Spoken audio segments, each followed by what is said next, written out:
Hoy que te vas sin hablar y nada detiene tu fe, se me ha ocurrido a la radio llamar para pedirte no olvides jamás lo mucho que yo te amé.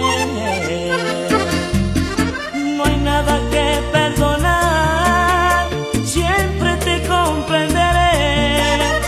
Y aunque tu adiós multiplica mi mal, aunque jamás volveré a respirar, nunca te